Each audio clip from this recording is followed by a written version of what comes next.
Good evening, everybody. Can everybody hear my voice and see the presentation on the screen?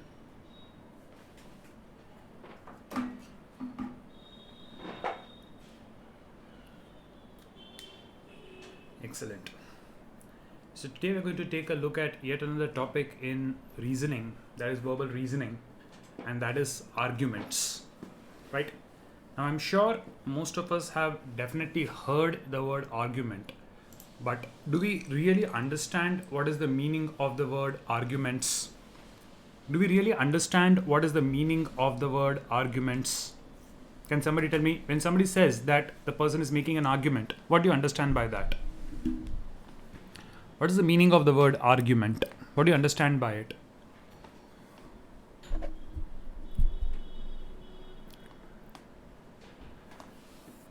To oppose the statement given by some person. What else? Speaking in favor or against something. Okay. So the most common misconception that people have about arguments is that people think arguing is a negative concept. When you're speaking against something, that is an argument. But if you look at the true meaning of the word argument, it is not speaking or against someone or just opposing someone, right? An argument is when you use logic to prove your point. So it is not necessarily just against something. Whenever, let us say, a question is raised, whether something should be done or not done, you can have two opinions about it. Either you agree with it or you disagree with it. So whether you agree or disagree, but the logical points which you make to prove that particular thing is known as your argument. If you agree with it, then whatever logic you explain, whatever reason you give to prove your point, or if you disagree with it, then also whatever logic you give to prove that it is wrong is your argument. So argument is not just speaking against something. Arguing something is just proving your point, whether you are for it or against it. So an argument is a reason or a set of reasons which is given in support of an idea, action, or theory, right? So you can either argue for the idea or you can argue against the idea. For example, let us say that there is a question: should examinations be conducted online this year? So some of you might say yes. To prove your point, you might give me some reason. So that is your argument for the point. Some of you might be against this particular thing, and you will also try to give some sort of explanation to prove that it should not be done. So that is your argument against the point. So both the parties are arguing against each other, but the point is that you're arguing to prove your point, right? So an argument is a logic, it's a reason which is given to support whatever your idea is. So remember, a strong argument in support of an idea does not mean that the opposite should be weak. For example, if you give a strong argument saying that yes, the exam should be online, then it does not mean that automatically the opposition is weak. It is possible that the supporting argument is also strong and the opposing argument is also strong. So just because one side of the argument is strong does not necessarily mean that the opposite side is weak. The vice versa is also true. So whether the argument is in favor of something or the argument is against something, you have to treat each of the arguments individually. You should not take the arguments together. Individually, you must consider the arguments. Now the point is, how exactly are arguments asked in exam and what do you have to do with it? So a question is put and you are given arguments either for or against it. And you have to decide whether a given argument is strong enough or not. Sometimes when we argue for or against something, we make a point which is very convincing, a strong argument. And sometimes when we argue, our argument, our logic, or our reason does not seem to convince the other person. That is a weak argument. So you have to identify whether the given argument in the question is a strong argument or a weak argument. To understand that, let me first ask you a question. I'm sure most of you, if not all, definitely have a mobile phone. Yes, almost everybody these days has a mobile phone. Now, the question I want to ask is, how many of you had to argue with your parents to get a mobile phone? Some of you might have been given a mobile phone even without asking. But some of you might have had to argue, convince your parents that you need a mobile phone. So, is there anybody here who needed to convince their parents that they should give you a mobile phone? Okay. So, I'm having a couple of people saying that yes, they needed to convince their parents. So, now tell me, what did you tell your parents because of which they got convinced that you need a mobile phone? How did you argue? What reason did you give your parents to convince them that you should be given a mobile phone?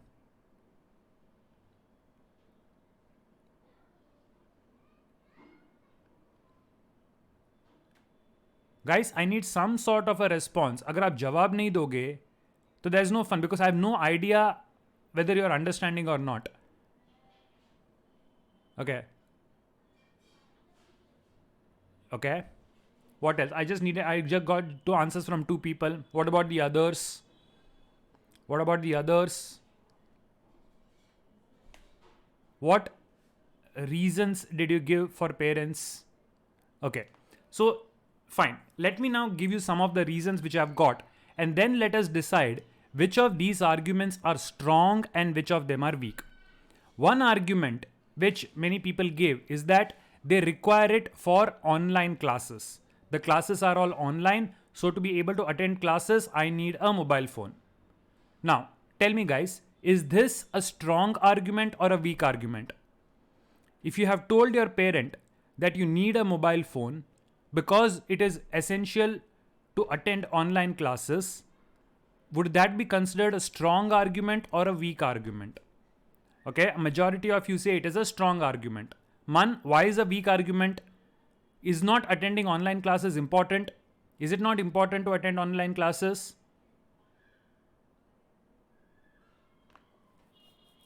Is attending online classes not important? Why is it weak, man? Why do you think that it is a weak argument saying that I needed to attend online classes?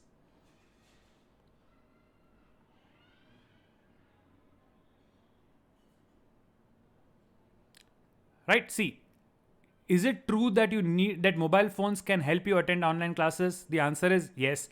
Through mobile phones, you can attend online classes. And is attending online classes a good reason? Yes, it is essential. So can't we say that, see, it is important, laptop is better. So can you use WhatsApp on laptop for getting the class ID password? Can you use just a laptop? Or is it better to have a mobile phone? Without a mobile phone, how do you communicate? Right? A mobile phone, see, let's not say what is the alternative. Man, yes, I accept a laptop is better than mobile phone attending classes. But forget the laptop. Is a mobile, just consider it like this. Is attending online classes important? Yes.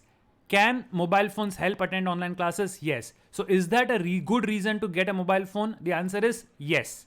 So that's a good reason. It's a strong reason, right? Somebody says that a mobile phone is important when I'm going outside and I need to remain in touch. For safety purposes, it is helpful in communication. So if a mobile phone helps you remain safe by helping you remain in communication, is that a strong reason to get a mobile phone? The answer is yes. Safety is important, and yes, mobile phones can help you remain in touch. So yes, that is a strong reason. Now, supposing you give a reason, okay, all my friends have a mobile phone, so I should also get a mobile phone. Or like somebody said, okay, अब मेरी उम्र हो गई है mobile phone की. Do you think those are strong reasons? That's definitely a weak argument, correct? Because do you know, guys, if you give the argument that all my friends have a mobile phone, I should also have a mobile phone. मेरे सारे दोस्तों के पास mobile है, मेरे पास भी होना चाहिए. Do you know what is the first response that mothers give to such an argument? कि बेटा वो अगर कुएं में कूदेगा तो तू भी कुएं में कूदेगा, right? When we say that somebody else has it, I should also have it. The first argument we get against our argument is that if they jump in a well, will you also jump in a well? Standard dialogue. So that is a bad argument. I'm saying that it is my age to get a mobile phone. There is no logic behind it.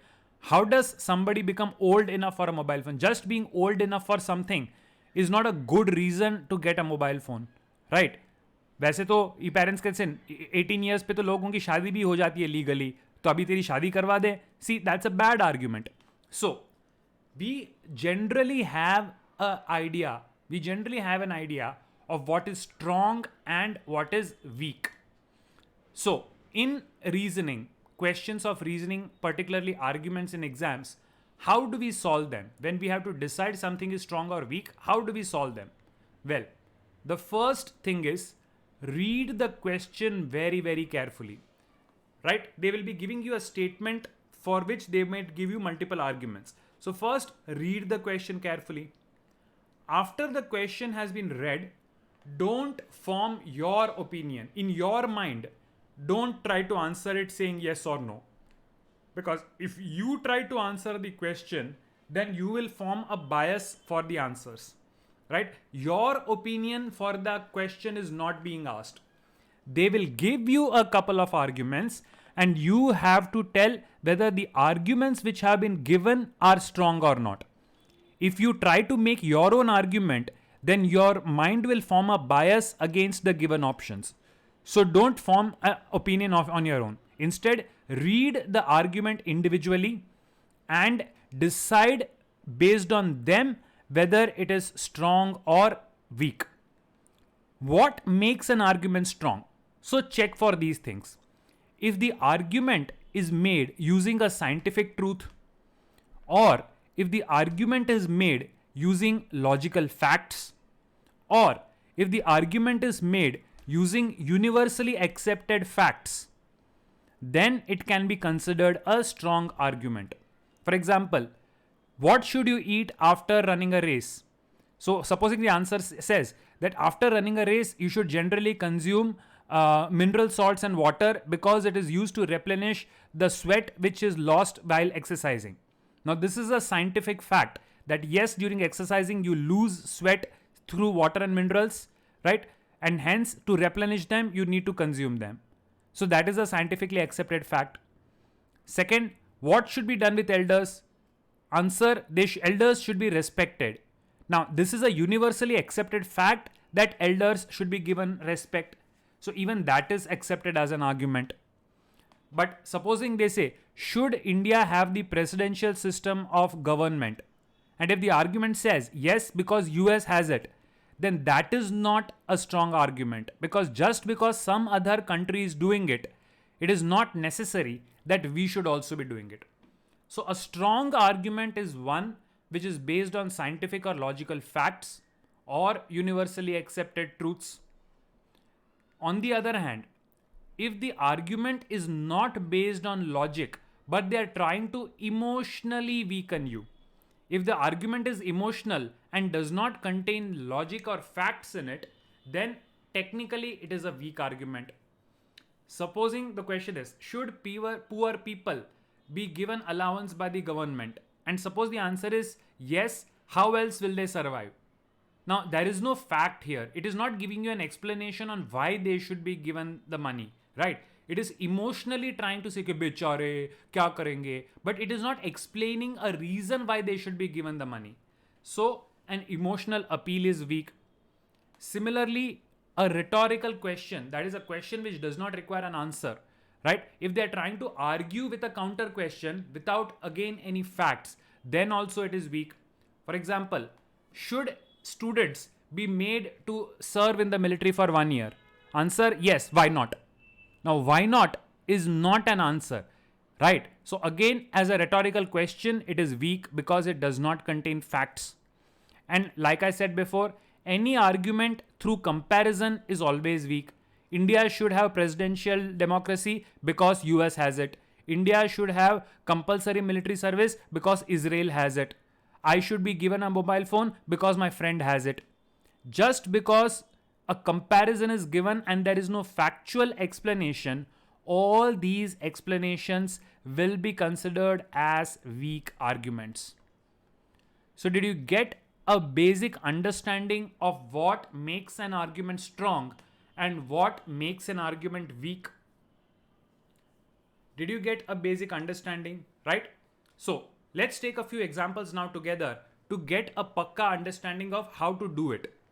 So, you will be given statements and arguments, and you have now there will be two arguments. Take both the arguments separately.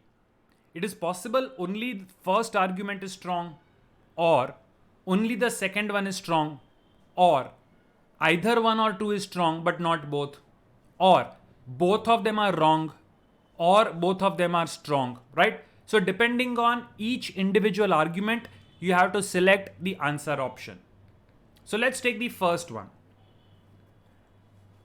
The statement says, should children be legally made responsible to take care of their parents during the old age? Should children be legally made responsible to take care of their parents during old age? My first argument says, such matter can only be solved by legal means. Carefully look at the argument. Logically think. The word only suggests that other than legal means, there is no way of solving the problem. Is that true? Is a legal option the only solution to solve this? No. So, because of the word only, this is not necessarily true. Right? Because of the word only, this is not necessarily true. Look at the second argument. It says again, yes, only this will bring some relief of poor parents. Again, is legal means the only means? It says only this will bring relief. Why? Why can't I have some other method? Right? It is always possible that there can be other method.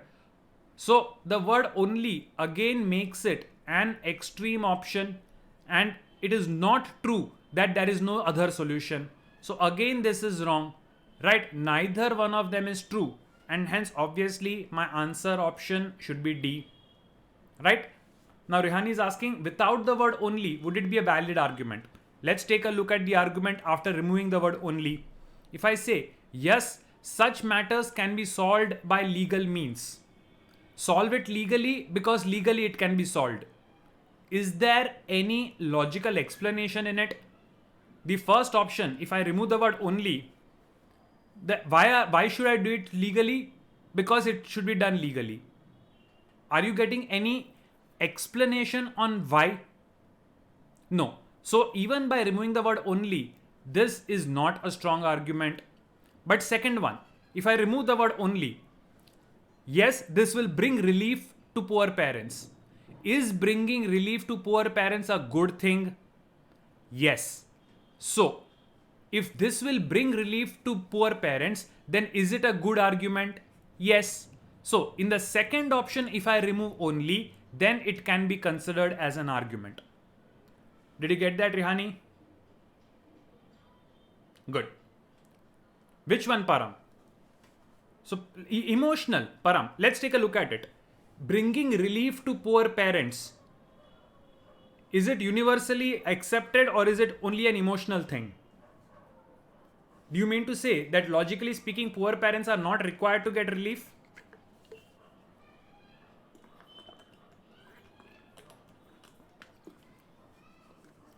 I don't say it is not emotional, but along with emotional, it does contain a fact, right?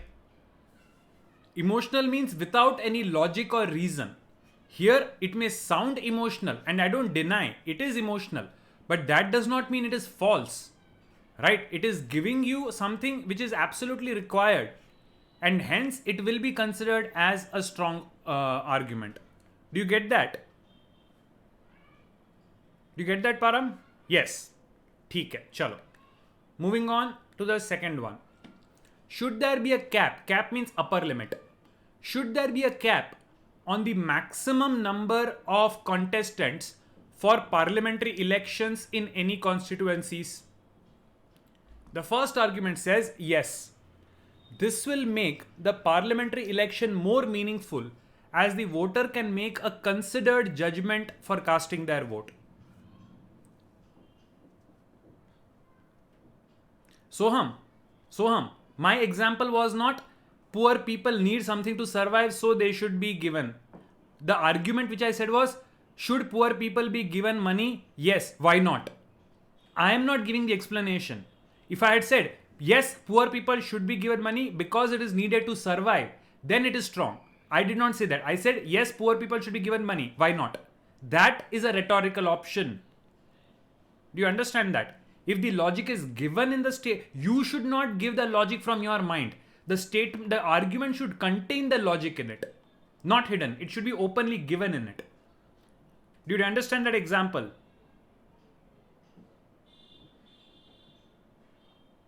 Did you understand that example, Soham? Yes. Chalo. This one. Should there be a limit on the maximum number of contestants who can fight in elections? First one says yes. If there's a maximum limit, then voters can actually consider properly for casting their vote. Is it good to judge properly before casting your vote? Is it okay? Is it possible that having a limited number of contestants will help in making proper judgment? Both of them are true, which means the first argument is strong. Yes, having a considered judgment is correct, and yes, having maximum number of contestants, having a limit on the number of contestants will actually help me make a proper judgment. So the first argument is definitely true. Second one, it says no. In a democracy, any person fulfilling the eligibility criteria can contest parliamentary elections and there should be no restrictions. Is it true that in a democracy, any person who fulfills the eligibility criteria can actually fight? Is this true? Yes. So, if in a democracy, any person eligible can contest, then by making a restriction, am I not breaking this rule? So, technically, even this is strong. Both the yes argument and the no arguments are individually strong at the same time. And hence, E, that is both of them, is my answer. The yes argument is also strong. The no argument is also strong. And both of them are strong together. They are not contradicting each other. Separate reasons are given, so both of them are true at the same time. And hence option E, that is both of them are strong, is to be selected. Did we get that? Why E should be the answer in this particular case? Okay. Why not either? Now Shubham, understand one thing. The option either is used when the options 1 and 2 contradict each other. If one option says, let us say my statement is I have only one child. If one of them is I have a son and the second one is I have a daughter, is it possible for me to have a son and a daughter both when I have only one child? If I have only one child, can I have both son and daughter? No. So in that case, the two options are against each other. So I will select either I have a son or I have a daughter. But supposing it says I have one son and the options are I have a male child and my child is a boy. Both the options are true and that is both. Here both the options can be true at the same time. They are not contradicting each other. And hence both is to be marked, not either. Did you get that? Okay. Next one. Should an organization like UNO be dissolved? Should it be ended? First argument. With the Cold War coming to an end, such organizations have no role to play. Is this true that the UN has no role to play? No. Today the UN definitely does a lot of things, right? Even though the UN was created before the Cold War to prevent such situations, even after the end of the Cold War, the UN definitely is doing a lot of work. So it is factually wrong that it does not have a role to play. So the first argument is definitely wrong. Second, in the absence of such an organization, there may be a world war. Now, isn't it true that such an organization was created with the intention that it should help in preventing a world war? The intention of creating, now, it does not guarantee that it will prevent a world war. It does not guarantee that it will prevent a world war. But if no such organization exists, then though there is nothing to prevent a world war. And here it says there may be a world war. The word may. So the second one is a strong argument. And hence we will take option B. Only the second one is a strong argument that no, the organization like UNO should not be dissolved. Did you get that? The second one is a strong. Now Rihani is asking, if instead of may it says definitely, would it be a weak argument? Let's take a look at it. In absence of such an organization, there will be a world war. Now, will is a strong opinion. It is not a guarantee that in the absence there will be a world war. So that argument again is not something which is universally accepted and hence not a strong argument. Do you get that? There is no guarantee of it. That's right. Next one. Should India support all the international policies of United States of America? Should India support all the international policies of United States of America? First argument, no. Many other powerful countries do not support the same. First argument is saying others are not supporting, powerful countries are not supporting it, we should also not support it. Do you remember कुएं वाला logic? वो कुएं में कूदेगा तो मैं कुएं में कूदूं क्या? If he jumps in a well, should I? No.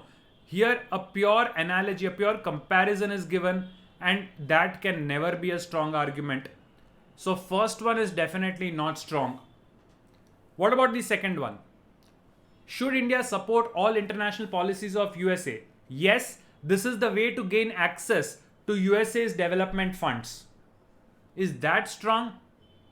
If we support them, they will give us money, so we should support them. Is that a strong argument? Yes. We should support them because if we support them, they will give us money. So to get the money, we should support them. Is that a strong argument?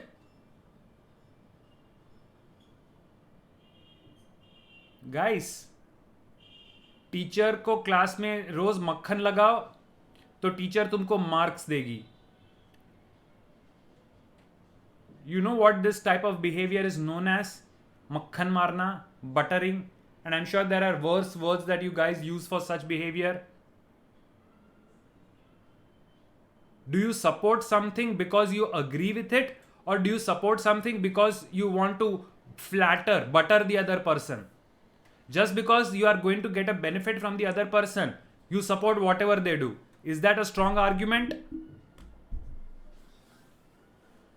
Is that a strong argument? तो USA कल बोलेगा कि we will put a nuclear bomb on other countries. So we will say yes, because US is going to give us money. I will support US. Chalo, let us put a nuclear bomb on all the countries. Should I support all their policies? US has, you know, been the previous president of US's policy. He said Muslims are not allowed in the US. Now, just because US is giving us money, should we support such a useless policy? Tomorrow the US says that Hindus are not allowed. So should we say because US is giving us money, we will support it? They say Indians are not allowed. हाँ ठीक है. Don't allow Indians because you are giving us money. That is not the way to support somebody, guys. Think about it logically. You don't support somebody because they are going to give you money. You support something because you believe that it is right, and not otherwise. So the second one is also not true. Supporting something just because you get a benefit is not a strong reason, and hence neither one of them is true. Did you get that? Blindly supporting everything just because they are going to give you money is the worst reason to support something.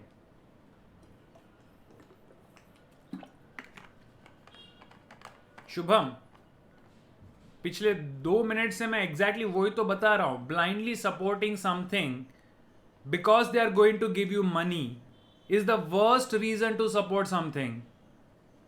Did you understand it? Chalo. Should school education be made free in India? First one. Yes, this is the only way to improve the level of literacy. I think here the answer is straightforward. The moment you see the word only, think, is there no other answer option possible? Is this the only way? Not necessary. So the first one is definitely not true. The first one is definitely not true. Second, should school education be made free in India? No, it would add to the already heavy burden on the exchequer. Is the budget of India already heavily burdened? Yes, it is true. Any person who follows the budget knows that India anyway does not have extra money. We already have a lot of burden on our budget. And if school education is made free, will it make the budget all the more heavy? Will it make India's expenses all the more heavy? Yes. And it is bad to put too much of load. This is a valid reason, and hence the second one is a valid option. Unnecessarily, why put a load on the accounts, on the finances of the country? Right? It is true that making school education free will burden the exchequer, and burdening the exchequer is bad. And hence it is a good enough reason to say no, school education should not be made free. Right? Logic is clearly there. Next one. Should India send its contingent? Okay. Someone is asking in the previous one, if one was a fact, if it is a fact that this is the only way, then again, is that explanation given? The reason why it is the only way should be given in this statement. If they have explained how it is the only way in the argument, then it is strong. But without that, we don't know, and hence it is not. Right? Chalo. Should India send its contingent? Contingent means team. Should India send its contingent to the Olympics? First one, no. We never win any medals. What's the use? Is that a strong argument, guys? If you don't get medals, then you should not participate at all. That can never be a strong argument. Many countries don't win medals, but that does not mean we should not, because winning medals is not the only reason of Olympics, right? We participate in the Olympics for international friendship and other things, right? Even if you don't win any medals, you can always participate. So what's the use? No, the participation itself has a lot of benefits. So first one is definitely weak. All developed countries do. Mummy logic, kuan wala. Just because developed countries do is not a good reason why we should. So neither one of them is strong. I think this is simple. Right? Neither one of them is strong. Moving ahead to the next one. Should adult education program be given priority over compulsory education program? Compulsory education means for children, education should be compulsory. Adult education means those who are adults but have not had an education are now given education. Should adult education program be given more importance than compulsory education program? The argument says no. It will help in the success of compulsory education program. The first one says no. It will help in the success of compulsory education program. Now guys, if adult education program priority helps in the success of compulsory education program, then shouldn't this be yes? Because if something is helping a compulsory education program, then we should use it. The reason is strong, but the answer is opposing. If adult education program is going to help compulsory education program, then it should be encouraged. So it is a reason for yes, but it is given as a reason for no, and hence it does not make any sense. The first one is wrong. Second says, yes, it should be given priority because it will help to eliminate the adult illiteracy. Is eliminating adult illiteracy a good thing? Yes, eliminating adult illiteracy is a good thing. So if this program helps to do it, it should be encouraged. Yes. So the second one is definitely true. If something helps me remove adult illiteracy, then obviously I should say yes to it. So the second one is definitely true. And hence, option B can be marked as the right answer. Do we get that? Right. Is buying things on installment profitable to the customer? Is buying things on installment profitable to the customer? First argument, yes, he has to pay less. Strong or weak? Why? Manushi says it's a weak argument. Why do you think it's a weak argument? Malay, why do you think it's a strong argument? Manushi, you are right. Now see guys, how does installment work? Suppose something is worth 100 rupees.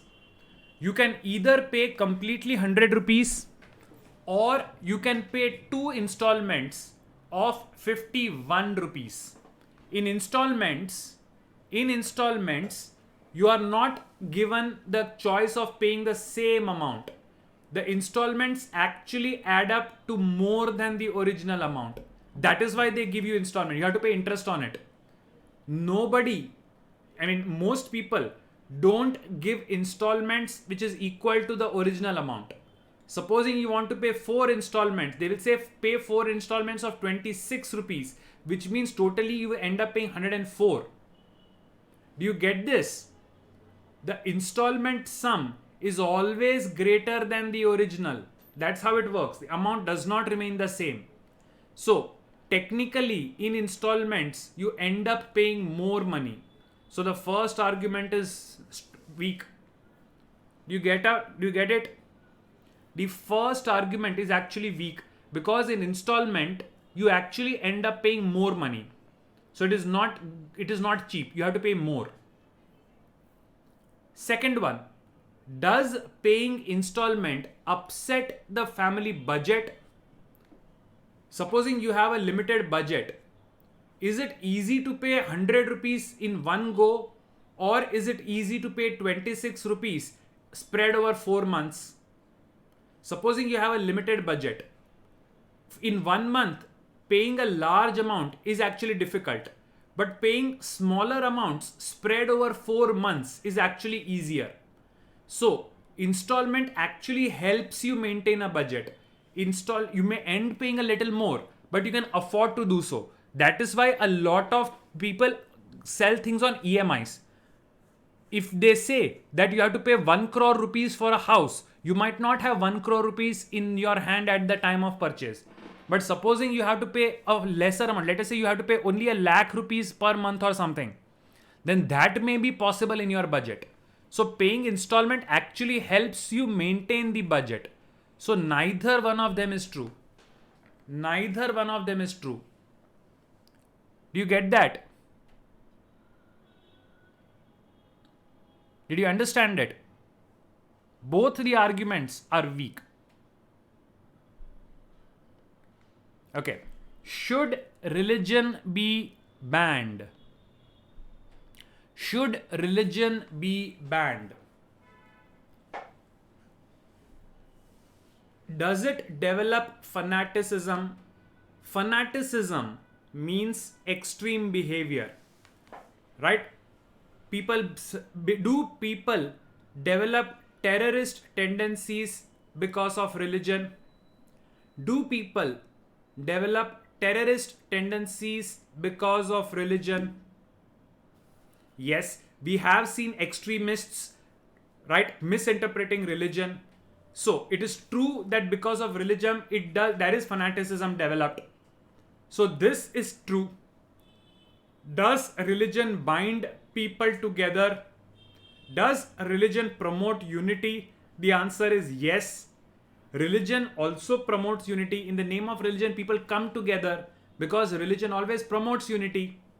Now tell me, can it develop fanaticism and bind people at the same time?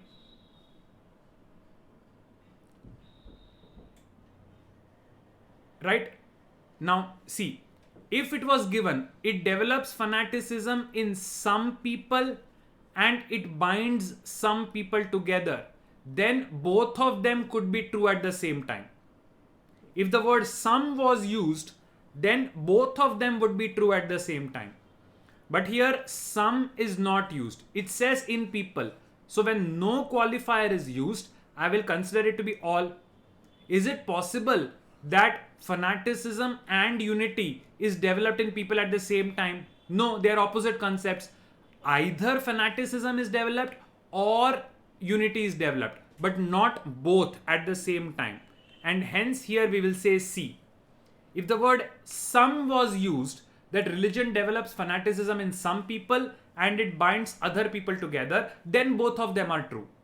But because that some is not used, so these concepts are antithetical concepts. They cannot be simultaneously true. How can the same thing make you a terrorist and a united person? It cannot. Either it will develop fanaticism or it will bind you. And hence, either or should be marked as my answer. Do we get that? Man?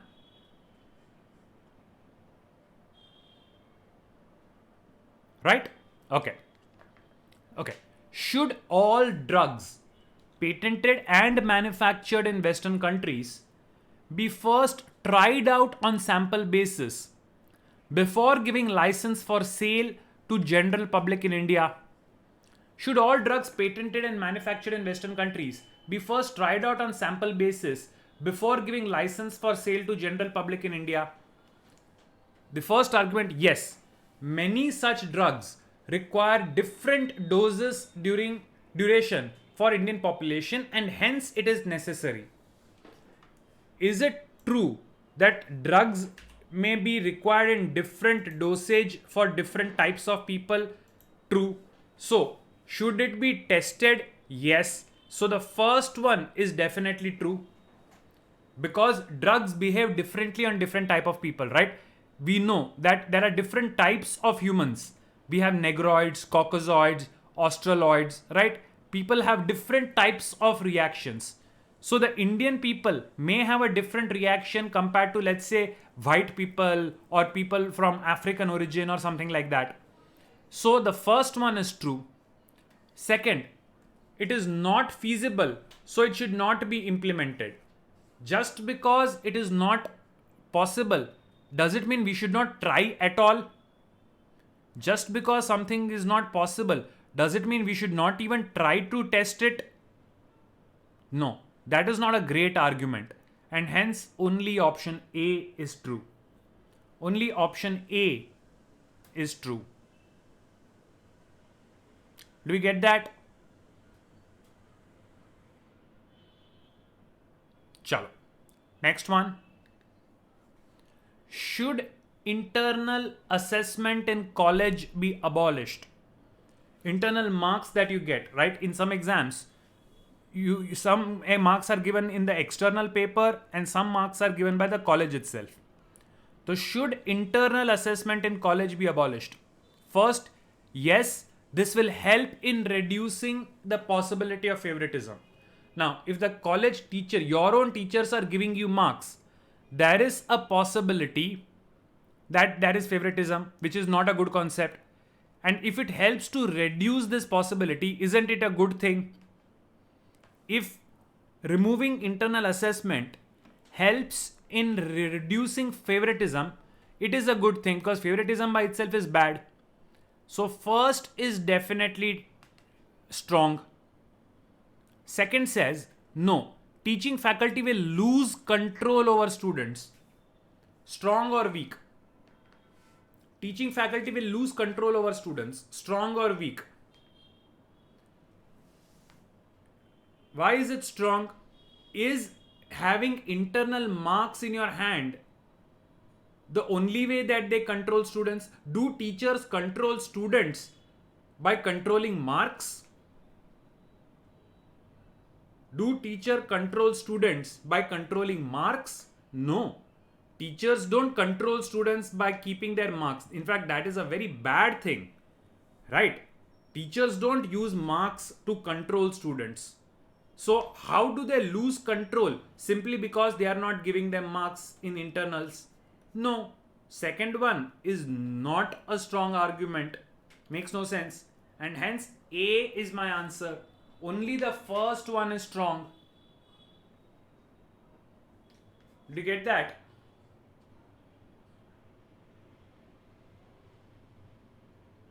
Only the first one is strong. Next. Should railways in India be privatized in a phased manner? Phased manner means step by step, in phases.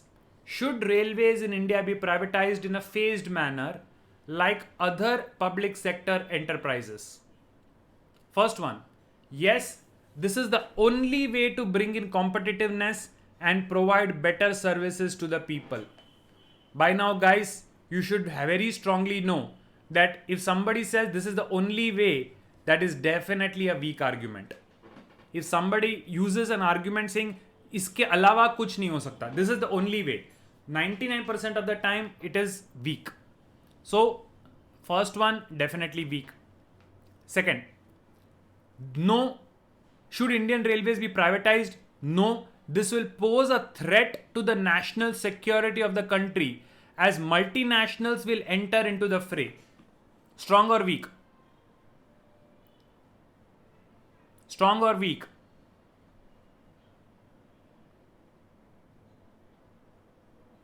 Okay, so those who think this is strong, think logically. Multinationals enter into any market in India. How is it a threat to national security? It sounds so impressive. Oh, multinational aenge, security is threatened. Oh. But honestly speaking, if multinationals enter in this sector, how is it threatening national security? Do you mean to say that multinationals are not there in any sector in India? Don't we have multinationals in other sectors? So, how is entry of multinationals in this sector a threat to security? It is not, because we already have multinationals in transport industry, right? We already have multinationals operating railway, operating airways, operating ships, operating roadways and stuff. So how's railways in threat if multinationals enter it? See, they played with your emotions. They gave you such a sensational statement that you thought, ho, national security ka sawal hai. No. But think logically. Multinationals are already there in things which are similar to railways. Now, supposing instead of railways, it was, let us say, defense. That should defense be privatized? Then yes, multinationals entering it may be a threat. But for railways, multinational entering it technically is not a threat. And hence, neither one of them is actually strong. Do you get that? Think logically, guys. Don't get fooled by sentiment. It may seem like they will twist such things to play with our minds, right? But if you just think about it for a second, you will realize कि argument लगने में बड़ा strong है. It seems like a strong argument, but technically it is stupid, right? If it says domestic profits, okay, Rihani says this will pose a threat to domestic profits of our country if multinationals enter into the fray. Okay, if it is a threat to domestic profit, is there anything which says that domestic profits need to be protected? Why should domestic profits be protected? Rehani, even if domestic profits are threatened, are we a country which says only domestic profits, no outsiders? Are we a closed economy? No. So, aren't multinationals in other fields as well? There is nothing which says that domestic profits need to be protected. So, even if instead of national security, it was about a threat to profits, still it won't be a strong argument. Fine. Chalo. Yes, in fact, Manushi gives me a good explanation that foreign profits may be India ka profit hai. Basically, it was the main aim of Make in India. That's true, Manushi. Good one. Okay. Should so much money be spent on advertisement? Should so much money be spent on advertisement? First argument, yes, it is an essential concomitant in a capitalist economy. Yes, it is an essential requirement in a capitalist economy. Are advertisement in a capitalist economy? Do advertisements play a role? What is a capitalist economy? A capitalist economy is one in which each person sells and gets profits according to his or her own capability. Right? Now, if the capitalist economy says that you have to generate your own profits, then isn't advertisement actually essential? If you are supposed to sell yourself, then advertisements are absolutely essential. So then should money be spent on them? Yes. So first one, technically strong. First one, technically strong. Now, let's take a look at the second one. No, it leads to wastage of resources. Do advertisement waste resources? Wastage is something when it is spent without any profit. So do ads just waste your resources without generating anything? No. Ads actually play an important role. A company spends money on ads because it needs to do so. Without ads, it won't be gaining much profits. It spends 1 rupee, it may get 10 rupees. So it cannot be called a wastage of resource. And hence, option A, only the first one is definitely true. Only the first one is definitely true. Do we get it? Whatever it is, man. Yes. Whether you consider it an investment for future profit or whatever. But the bottom line is, it is not a waste. Because companies would not be spending money on ads if there was no profit out of it. Chalo. Should the practice of transfer of clerical cadre means levels, right? Cadre means a specific group or level. So should the practice of transfer of clerical cadre employees from government offices of one city to of another be stopped? First argument, no. Transfer of employee is a routine administrative matter. We must continue it. Should we do something because we have always done it? Zamane se chalta aa raha hai, so we should do it. It is a routine thing. It has always been done, so we should do it. Is that a strong argument? So for that argument, we say that sati system was routinely done in the past. We should continue it. Child marriages were routinely done in the past. We should continue it. That is like one of the stupidest arguments somebody could make. Just because something is routine does not mean we should continue it. So first one, definitely not true. Second, it involves a lot of government expenditure, correct? And inconvenience compared to the benefits. Well, it is true. Transferring people actually requires to be spend a lot of money and it is inconvenient. So if something is wasting too much of money and if it is causing a lot of inconvenience, is that a good reason to stop it? Answer is yes. And hence only the second one is strong enough. Only the second one is strong enough.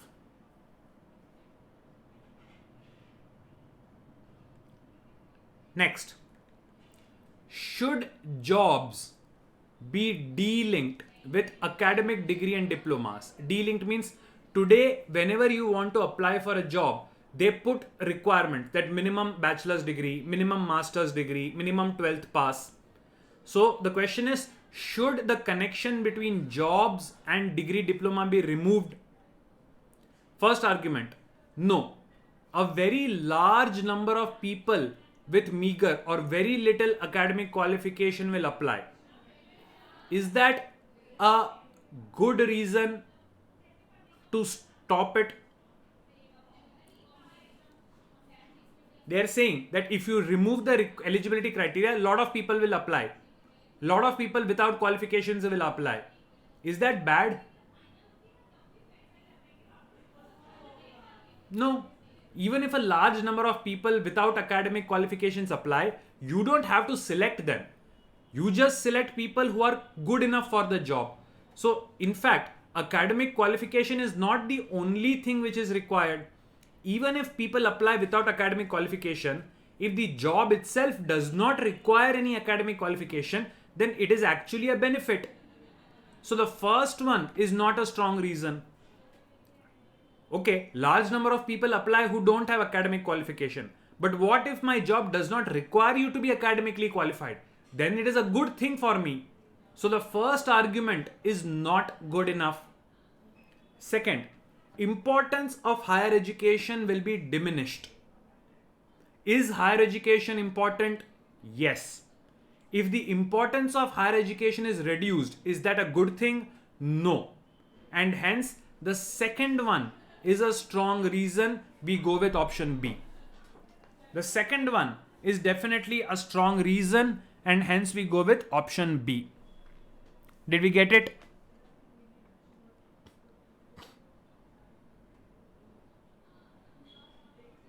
Okay. Next one.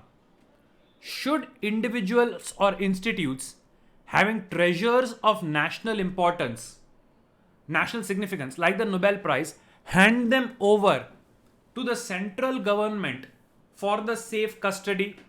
If I win an important prize like the Nobel Prize, should I give it to the government to keep it safe? First argument, yes, I should give it. Why? Because individuals or institutions do not have enough resources to protect them. Is that true? Individuals don't have enough resources to protect them. Is that a strong argument? No, it is not. Imagine tomorrow if Mukesh Ambani is given some prize. If Mukesh Ambani is given some prize, do you want to say Ambani does not have resources to protect it? Dude, he has more money than the government. He's richer than the government. Right? So I cannot say individuals don't have enough resources to protect them. In fact, why Ambani? Even if I get a prize, I may not have as much money as the government, but I definitely may have enough money to protect my own self. So the first one is not strong. Second one, should individuals give them to the government? The answer is no. These are the property of the individuals who win them and should be in their custody. Well, this is a universally accepted fact that he who wins a prize gets to keep it. If I have won the prize, why should I give it to the government? I should be able to keep it, and that is universally accepted as a fact. So, the second one is definitely acceptable as a good argument. So, B should be my answer. Did we get that? B should be my answer. Are we together on that? Are we together on this one? Okay. Next.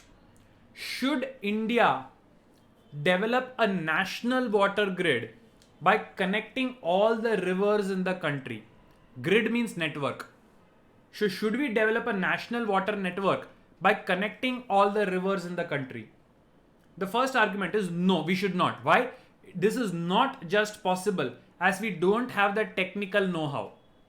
So because we don't have the technical knowledge, we should not do it. Is that a strong argument? How can this be a strong argument? Today, we don't have the technical knowledge to create software like Android. So does that mean we should not use Android? No.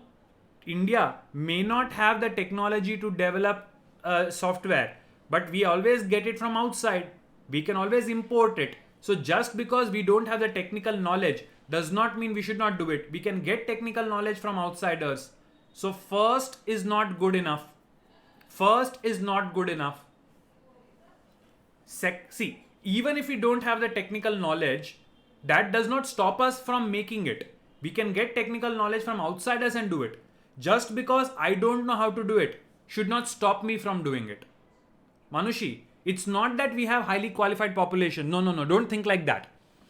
If you don't know to do something, you should not do it. Is that a good argument? No. If I don't know how to do something, either I will learn it or I will get it from outsiders. But that should not stop me from doing it. That is the way we look at this argument. So, first one is wrong.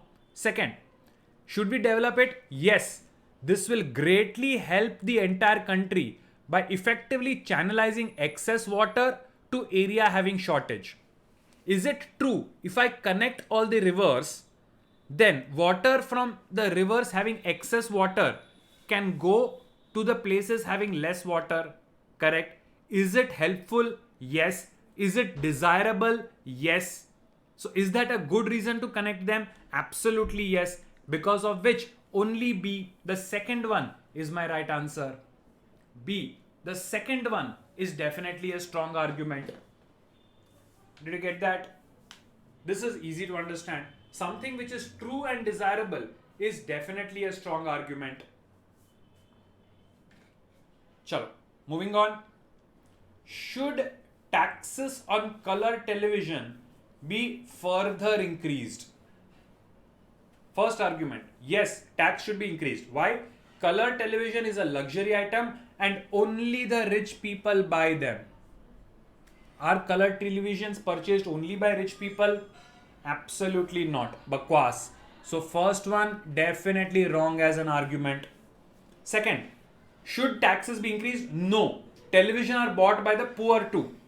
So just because the Garib are purchasing TVs, should we stop taxes on them? Are TVs such an essential items that we have to make them tax free? Is color television such an essential item that for the poor people it should be tax free? No. Television is, if you can purchase it, you can pay tax on it. Right? So just because TV are bought by the poor also does not make it a strong reason to make it tax free. If you can afford to buy a color television, then you can always afford to pay the taxes. And if you can't afford to pay the taxes, you don't have the need to purchase it. So, neither one of them is actually a strong argument. Neither one of them is actually a strong argument. Simple to understand this one. Simple to understand this one. Next one. Should there be compulsory medical examination for both man and woman before they marry each other? Should there be compulsory medical examination of both man and woman before they marry each other? First argument, no, it should not be compulsory. Why? Because it is an intrusion to the privacy of the individual and hence cannot be tolerated. Huh? Is that a strong reason? Just because your privacy is being affected, there should be no medical exam at all. Can this be a strong reason? No. Right? Give me some other reason, but cannot be tolerated. That is very strong language and not necessarily true. So the first one is not a strong argument. Second, yes, there should be examination. Why? It will substantially reduce the risk of giving birth to children with serious ailments. If it is going to reduce the risk to children, isn't it a good thing? Yes. And because of that, yes. Second one is definitely strong. The second one is acceptable. The first one is not, but the second one is. Socially, it may not be accepted, but medically it does make sense. And hence, B. Next one. Should we scrap the system of formal education beyond graduation? Graduation is till, let us say, master's degree. So they are saying after master's degree, there is no need for any education. After master's degree, is there any education? Yes, PhD, MPhil and all that. They are saying no education is required after graduation. Should we remove this system? First argument, yes, it will mean taking employment at an early date. So just because you can take employment at an early date, is that a good reason to remove education beyond graduation? See, just because you are employed early does not mean that you need to ban post graduation. For those who want to study, they can. It is not compulsory, right? So, if somebody wants to be employed at an early age, there is nothing stopping them from taking employment. We don't need to ban the system of higher studies. So, first one makes no sense. But the second one, should we remove the system of formal education? It says no, it will mean lack of depth of knowledge. Isn't it true? Because all research and any new knowledge always comes through researchers, which is at a postgraduate level.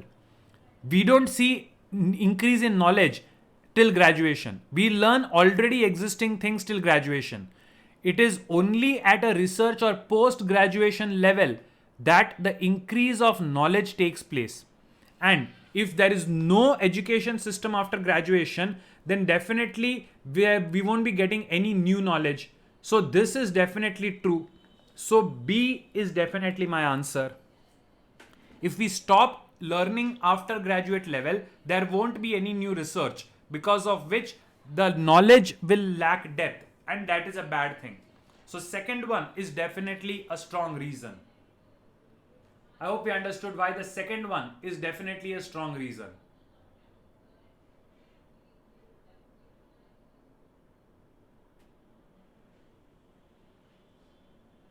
Right? Moving ahead. Should computer knowledge be made compulsory subjects for all students at secondary school level? The first argument says no, computer knowledge should not be made a compulsory subject. Our need is bread for everyone. We cannot follow Western models. Is that a strong argument, guys? हम सबके पेट में रोटी डालना चाहते हैं, इसलिए western model follow नहीं कर सकते. Just like following western models is a bad argument, not following Western model is also a bad argument. You cannot give comparison for or against.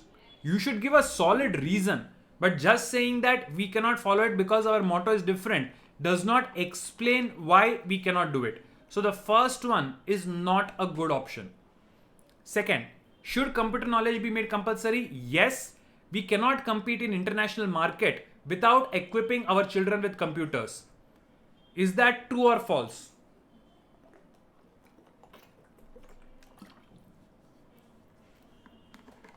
Internationally, is the world more and more dependent on computers? The answer is yes. It is universally accepted that this is the age of computers. And if children don't know computers, then we will not be able to compete in the international market, which is a bad thing. So should it be made compulsory? If this is the reason, which is an acceptable reason, then definitely yes.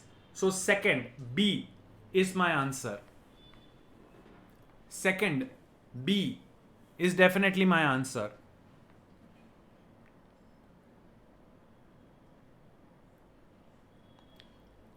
Moving ahead, should India make efforts to harness solar energy to fulfill its energy requirements? Should we try to collect solar energy to meet our energy requirements? First argument says yes. Most of the energy sources used at present are exhaustible. Whatever energy sources we are using now are going to get over. So we should try to use solar energy. Absolutely good argument. In fact, this is what we have been learning, that currently whatever we are using, coal, petrol, they are all exhaustible. And so we must use renewable sources. So should we try to use solar energy? Absolutely. First one, you cannot argue against it. First one is definitely true. Second, should we make efforts to harness solar energy? No. Why? Harnessing solar energy requires a lot of capital, money, which India lacks. Should we not do something just because we don't afford it? If we can't afford it, is that a good reason not to do it? Today, if India cannot afford vaccines, then we should not use vaccines at all. Is that a good logic? No.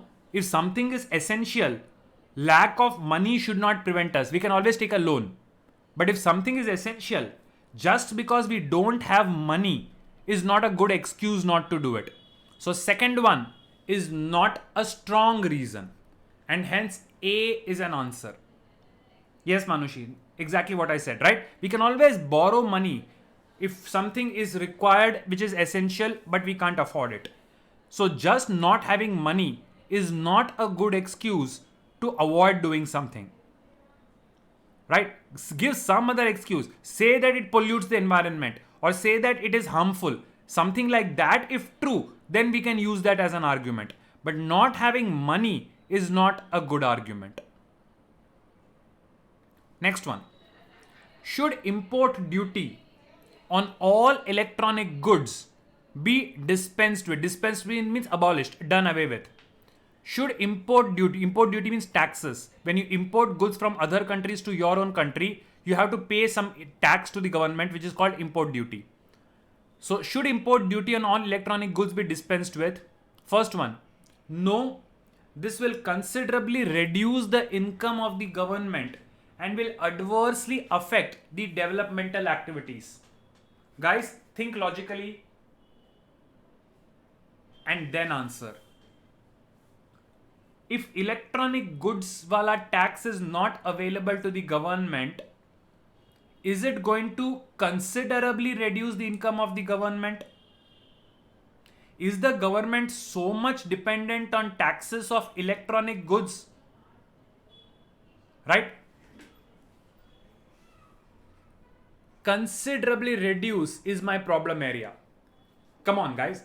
Our country is not importing so much of electronics that if we don't take the tax, then we are totally going to suffer.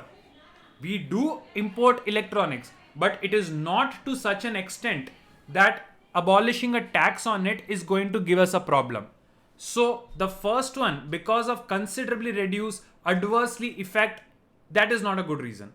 If we say that this will reduce considerably, if we say this will reduce the income of the government and will affect, if we remove these two words, then okay, that may be a strong, but considerably and adversely seems to show that we are very much dependent on electronic good taxes, which is not true. So the first one is definitely not something which is helping me. Second, should import duty be done away with? It says no, we should not remove the tax. Why? The local manufacturers will not be able to compete with foreign manufacturers who are technologically far superior. If we remove the taxes on electronic goods, then the imported goods will be cheap. Foreign goods will be cheap.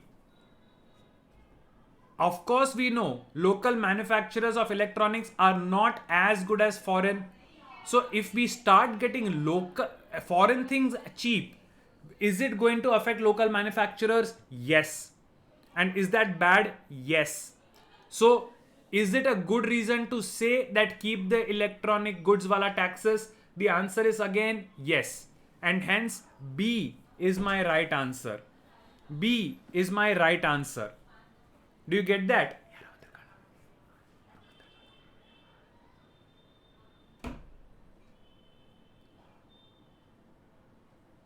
Manushi, import won't stop. See, today, why don't most people today, let us take the category of things. On one hand, you have iPhones, and on the other hand, you have local models, let us say Micromax. Now, if there was no tax on iPhone, the cost of iPhone, if it was the same as Micromax, which one will people purchase? iPhone or Micromax? iPhone, right? So if iPhone was the same as Micromax, will local manufacturer like Micromax suffer or not? Yes, but today Micromax is actually not suffering much. Why? Because taxes make iPhone expensive. So Micromax is purchased by those who cannot afford it. So in a way, it is helping the local people, right? In fact, this is a true fact. Many of the taxes which are put on foreign items, one of the reasons is to help local manufacturers. One reason is, of course, to earn money for the government. But the second reason why taxes on foreign goods is very high is also so that it helps the local manufacturers sell better. So, B is my answer, right? Basic economics. If you have studied economics, you will know this. If not, you will study it in the future. One of the reasons why foreign things are taxed is so that local manufacturers get a slight advantage. It is called a protectionist economy. You're trying to protect your own economy by charging the outsiders. Chalo. Should public holidays be declared on the demise of national leaders? If some national leader dies, should it automatically become a holiday? First argument, no. Such unscheduled holidays hamper or disturb national progress. Suddenly somebody dies, you declare it is a national holiday. Will that hamper national progress? Absolutely. When the country is not working, a lot of money is likely to be lost in the economy. One single day we don't work, the economy suffers crores of rupees loss, right? And if it is planned, fine. But suddenly you announce a holiday, a lot of things goes for a toss. So the first one is definitely true. Without planning, if a holiday is announced, it is going to, your national progress is definitely going to suffer. Second, should public holidays be declared? Yes, because people would like to pay their homage. Homage means pay respect. Do I need a holiday to pay respect to the dead person? If somebody has died, a national leader has died, do I need a full public holiday to pay my respect? No. I don't need a holiday to go and. Why should there be a national holiday? If I want to pay respect, I can take a holiday and go and pay respect. But why should the entire country be put on a holiday because I want to respect my national leader? Second one definitely does not make any sense. So, the first one is the only one which is true. Hence, option A definitely has to be my answer. Do we get that?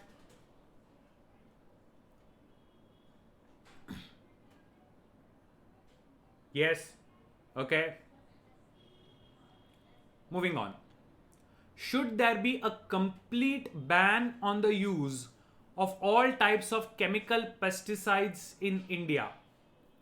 Don't use chemical pesticides. They say no, there should not be a ban. Why? Because the pests will destroy all the crops and farmers will have nothing to harvest. Correct.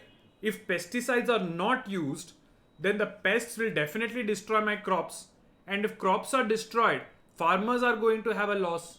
Because of which, the first one is a strong argument that chemicals should not be banned. That is a true argument. Second, if I say yes, chemicals should be banned, the chemical pesticides used in the agriculture, they do pollute the water. And if they pollute the water underground, then it does become a serious health hazard. And these are not opposites of each other. This is talking about pests harming crops, whereas this is talking about pollution to the water harming people.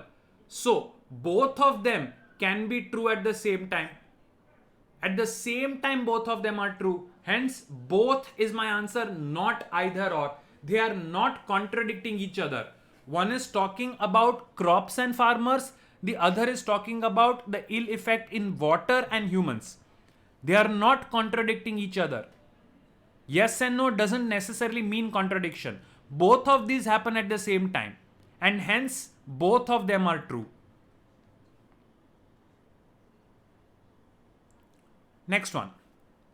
Should cutting of trees be banned altogether? Should cutting of trees be banned altogether? First, yes, it is very much necessary to do so to restore ecological balance. Is it true that ecological balance is spoiled and needs to be restored? Yes. Will banning of trees, cutting trees, help it? Yes. Is it necessary to do so? Yes. So the first one, absolutely require. Second says, a total ban would harm the timber based industries, wood based industries, will absolutely be banned, will absolutely be harmed if the ban is total. So this is also true, right? And they are not contradicting. One is talking about environment, one is talking about industry. They are not mutually opposing each other. Both can be true at the same time. So again, both are correct. E should be my right answer. E should be my right answer.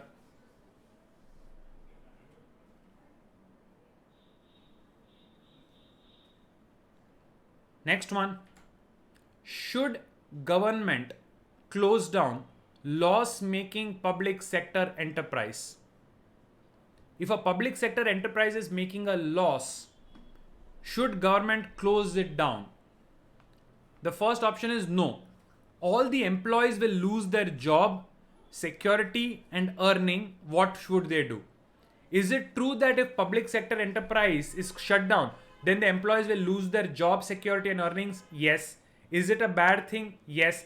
Is that a good reason to say don't shut it down? Yes. First one is definitely true. In a competitive world, the rule is survival of the fittest.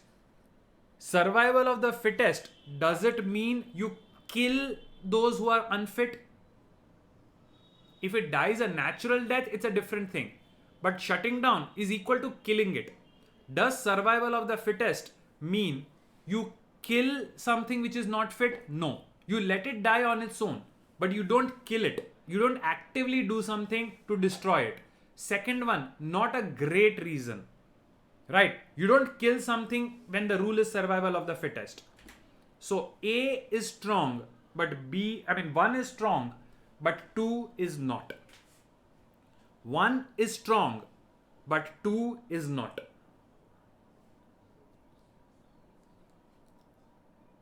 Right?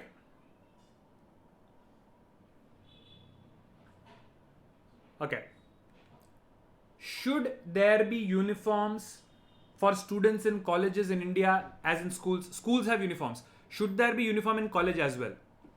First, yes, this will improve the ambience of the college as all the students will be decently dressed. Ambience is decor, right? The looks. If all the students are decently dressed in uniform, it will improve the looks of the college. Is that a strong reason? The college will look nice if everybody is dressed the same. Is that a good reason? No, it's not. Stupidest reason. First is wrong. Should there be uniform for students? No. College students should not be regimented. Regimented means like armies have regiment, strict rules. So students should not be regimented. They should be left to choose their clothes for coming to college. They should not be strictly disciplined. They should have the freedom to select their clothes. Is that a strong reason? Should college students be not disciplined strictly but be given freedom in certain things? Manushi, why not? College students should be disciplined strictly like the military. Is that what you're saying? The use of the word regimented. Regimented means strict discipline. Do you think college students require strict discipline? Till school, yes. But from college onwards, strict military like discipline makes no sense. Because by definition, colleges are places. Yeah, there should be some discipline. But the word is not discipline. They are using the word regiment. Regimented means very strict discipline like the army, where even if there is slight dirt on your boot, you are punished. Regimented means army like discipline. Should there be army like discipline there? No. Right? So the second one is definitely a good reason that no such strict discipline is not required. So B is my answer. Makes no sense. Some discipline, yes. But saying that they should be regimented, no. Strict army like discipline is not what is expected in college. College, in fact, gives more freedom to the students than any other place. Students are never so free in school. You can never expect this much freedom in your corporate life. It is only in college that maximum amount of freedom is expected. And hence, saying that there should not be uniforms actually makes sense with that reason. So, Rihani, that's what I'm saying. Is strict discipline a good argument? The question says, should there be uniform? The argument is no, there should not be a strict uniform because school students do not require army like discipline. We are looking at whether the argument is strong or weak.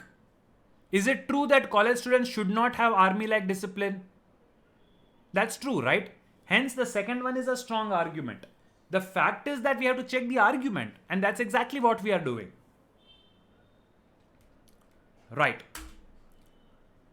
Next one. Should there be uniforms? Sorry. Next one. Should Doordarshan be given autonomous status? Currently, Doordarshan is under government. Should it be privatized? Should it be given autonomous status? Means it is not controlled by the government. It can take its own decisions. First one. Yes, it should be given autonomous status. Why? It will help Doordarshan to have fair and impartial coverage of all important events. If it is under government rule, there is a possibility of bias. But if it is independent, then it will help somebody to become fair because they are not controlled by the government. If they can give impartial coverage, that is absolutely good reason. So yes, second one works. First one works. The first reason given works, that if they are autonomous and if they are able to give fair and impartial coverage, then that is good. So that is a good enough reason to say give them autonomy. First one, fair enough. Second, should Doordarshan be given autonomous status? No, because the coverage of events will be decided by a few who will not have a healthy outlook. Is it necessary that a person, if he controls an organization, will always make bad decisions? If a person has complete control over an organization, does it mean that he will never be giving healthy decisions? No. Right? Okay, dictators have been known to be bad, but it does not mean that every person who is in control always makes unhealthy decisions. It is not necessary that if it is not autonomous, there won't be a healthy outlook. So second one does not give me a strong vibe. And hence A, only the first one technically is good reason. If may was given, right, then it could have been strong one. I accept. If may was given, it could have been strong. But it does not say may, it says will. And that will is too strong, because of which it is difficult for us to accept the second one. Only first one will be taken as a strong argument.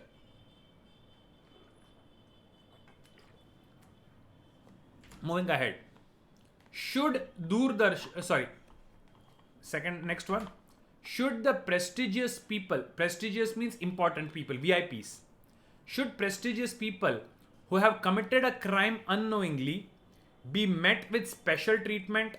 Should VIP criminals be given special treatment? First, yes, they should be given because prestigious people do not commit crime. It's not be internationally, it should be intentionally. Sorry, internationally makes no sense there. It says that prestigious people should be given treatment because they actually don't do जानबूझ के, बेचारे अनजाने में crime करते हैं, so they should be given special treatment. Is that a strong argument, guys? Do important people never commit crime knowingly? No. Stupidest argument. First one, definitely not true. Should prestigious people who have committed crime be met with special treatment? It says no. They should not be. Why? Because it is our policy that everybody is equal before the law. Is it true that in India everybody is equal before the law? Correct. Should policy be followed? Yes. So because of this they should not be given special treatment? True. Second one is true. B. Good enough. So definitely the second one. Definitely the second one. I think that makes sense. Right? Moving ahead. Should octroi be abolished? Octroi. Right? When you cross borders you have to pay tax for whatever goods you have from outside. Should octroi be abolished? Yes, it should be abolished because it will eliminate an important source of corruption. Well, traditionally speaking, octroi has been known to be a source of corruption. Whenever trucks come from outside, if they have to pay octroi, sometimes they give bribes in a lesser amount and avoid paying octroys. That's why many states in India actually have banished it. So if it eliminates corruption, is that a good reason to eliminate it? Yes. Second, should octroi be abolished? No, it will adversely affect revenues. Yes, octroi is a major source of income, because of which many states have still not abolished it. Right? Both of them are true in their own way, and both of them are simultaneously true. So my answer, both of them, is what we are looking at. Both of them are true. Got it? Both of them are definitely true. Good. Next one. Should railways immediately stop issuing free passes to all its employees? Should railways immediately stop issuing free passes to all the employees? First, no. Employees have the right to travel free. How is traveling free a right? Stupid. Second, this will help railways to provide better facility. By giving free passes, how are you providing better facilities? You are losing money. By giving free passes, you are not providing better facility to anybody. So neither one of them makes any sense. D. Neither one of them is true. Correct? Next. Should there be a world government? Should there be a world government? Like individual countries have government, they're asking, should there be a world government? It says yes, it will help in eliminating tension among the nations. Is it true? Today, does India have a single government at the center? Yes. Has it eliminated the tensions between states? Even today, there is tension of Kaveri water between states, right? Tamil Nadu and Karnataka have a problem. Tamil Nadu and Kerala have a problem. Gujarat and Maharashtra have some problems. Odisha and West Bengal have some problems. So even if there is a single government, that does not necessarily mean that internally there won't be tension. So it does not help in eliminating tension in any way. So even it will help. No. May hota तो may be right not so weak but will की वजह से definitely weak. Second, should there be a world government? No. Then only the developed countries will dominate in the government. And guys, history has proven that it is always the strong and developed nations which try to dominate any international organization. Today, take a look at any international organization. Let's take a look at the United Nations. A large portion of the United Nations is dominated by the US and other developed nations. And is that good for the world?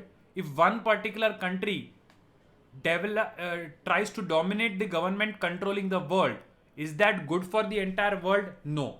Right? So definitely a strong reason to act against a single government for the world. So B is my answer. It is not a good thing to have just one country dominating everybody. So B is my answer. Only the developed country. Yes. Only developed country. See, look at history. Has underdeveloped countries ever been in a position to dominate? Do you think underdeveloped countries ever are in a position to dominate? It's only when you become developed that you ever get to dominate. Look at history. History has proven that it is always developed nations who try to take over things. History is a proof for this. Do you get that, Rihani? History has proven this to be a fact. If you take a look at the world wars, it was always developed countries which tried to dominate. League of Nations before the Second World War, even today, United Nations, the other countries may make as much noise as they want, but it is the developed countries which have the veto power in many things. So whether we like it or not, the world truth is that yes, developed countries will dominate. And hence, not a good idea to have a world government. Next one. Should all colleges in India be allowed to devise their own curriculum? Curriculum is syllabus. Be allowed to devise their own curriculum and syllabus for vocational courses. Vocational courses means courses which gives you some sort of skills like electrician, plumbing. These are all vocational courses. So should colleges be allowed to devise their own curriculum and syllabus for vocational courses promoting self-employment? First argument, yes, this is an important step to generate employment opportunities. If the colleges develop their own curriculum according to the requirement of the market, yes, it will make people more employable, it will increase employment opportunities, and that is definitely a good thing. So first one, strong. Second, this will affect the quality of education due to uniformity in syllabus. How is quality of education going to be affected if different colleges teach differently? Right? Colleges teach according to the local requirement. So even if the teaching quality is different, the syllabus is different, it does not mean the quality is going to be affected. For example, the syllabus of an IIT is very different from the syllabus of another engineering college like Nirma. But both of them are excellent colleges, right? So just because the syllabus is different does not mean quality is going to be affected, and hence only the first one is a strong statement. The second one is not. Only the first one is strong enough. Right? Next one. Should new universities be established in India? First argument, no. We have still not achieved the target of literacy. Schools तो अभी enough है नहीं, and you are talking about establishing new universities. We don't have enough universities. We don't have enough schools. So further education should not be done. Is that a strong argument? Is that a strong argument? Because primary schools are not enough, so secondary education should be stopped. That does not make sense. You start more schools, but that does not mean you don't open new universities, right? Literacy is in its own place, but higher education cannot be affected because literacy is not achieved. So first one is not a strong argument. Second one, should new universities be established? No. We will have to face the problem of unemployed but highly qualified people. If more people are educated, then they will be very qualified, but there won't be enough jobs for them, so we should stop higher education. Again, does that kind of a logic make sense? Just because higher education people may face unemployment, is that a good reason to say don't employ people, don't educate people at all? No.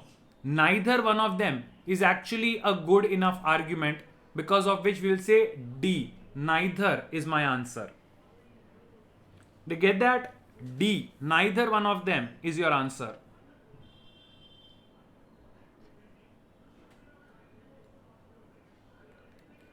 Next.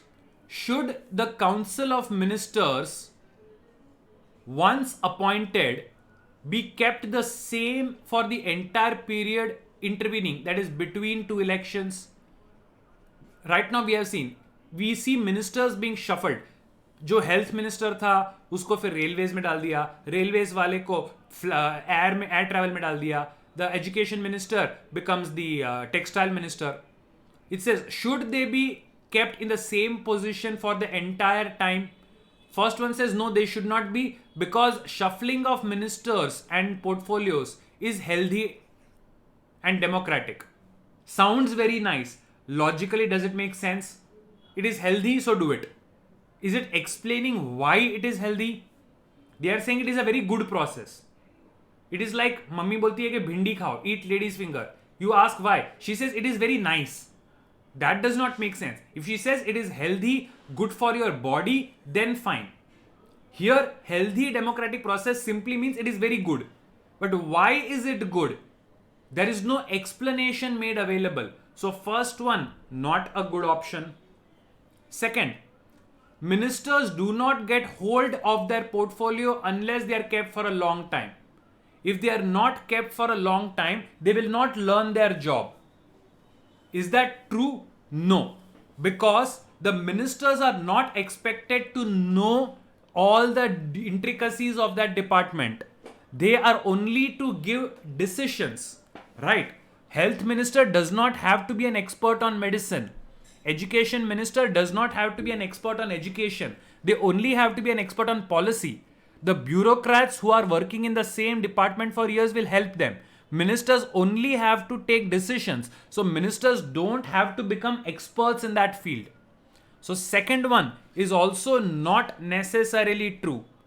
Ministers, some people are capable of understanding the position in a very short time. So just because they are newly appointed does not mean that they will take a long time, so they should never be shifted. So neither one of them is actually a strong reason. Neither one of them is actually a strong reason. Got it? To get this,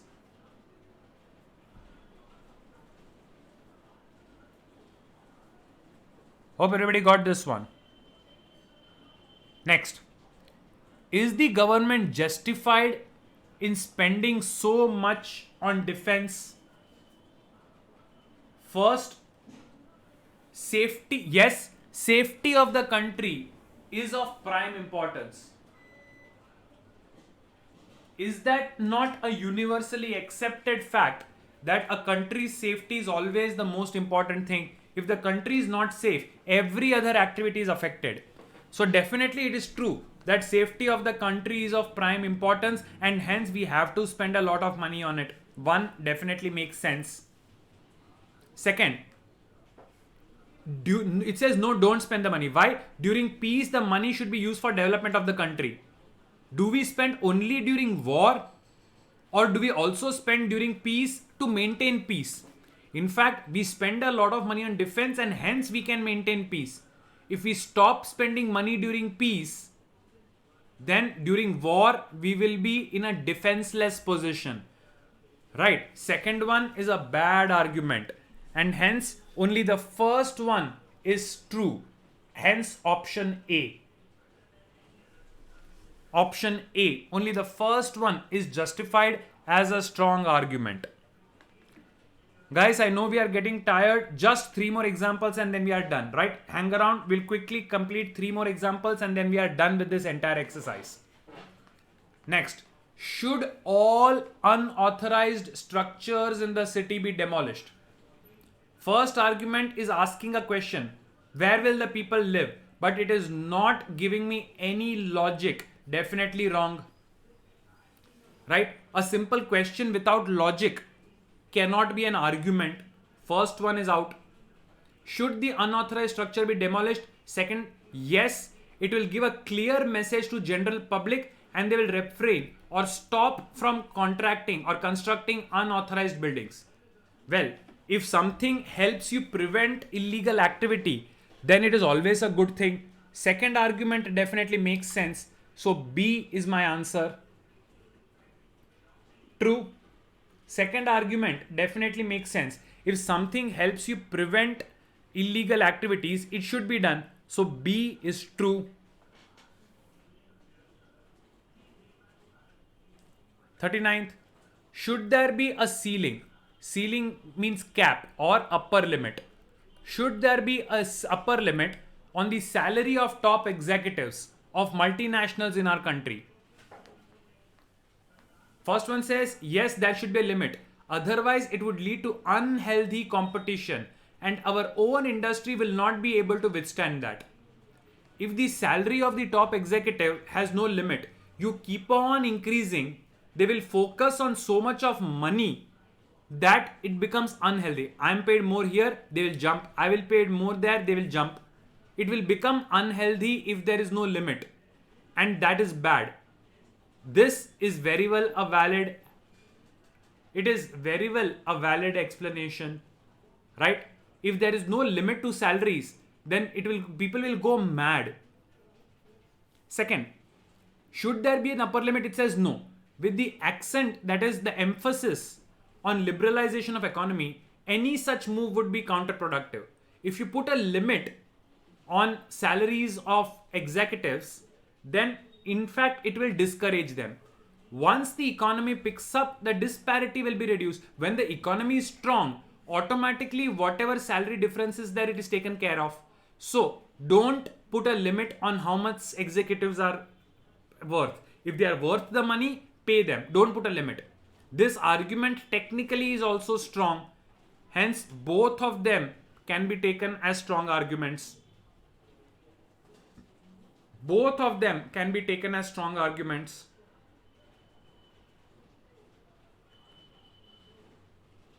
And going ahead, moving on to the last question for the day. Should annual exams up to standard 5 be abolished? First one, yes, young students should not be burdened with such exams which hampers their natural growth. Believe it or not, there have been studies, international research, which says that in very young students, fear of exam actually prevents them from developing. There is scientific research which proves this, and hence the first argument is backed by science, it is true. But the second is, the students, if they don't have exams, they will not study seriously because they will be automatically promoted, and if they are not studying seriously, it will definitely affect them in the future. This is also true. If there, see, right now look at yourself. If there was no entrance exam, you will not be studying. If there was no term exam for boards, most of us will not be studying. It is because that there is an exam that we, if the test is announced, automatically we start studying. When no test is announced, nobody cares. So the second one is also true, and hence E is my answer. Both of them are true. So guys, that's pretty much all the examples for today. We are done for the day. If there are any doubts, any questions you want to ask, you can ask me now. Else, you may exit the session. You will meet tomorrow again for the class. Till then, stay home, stay safe.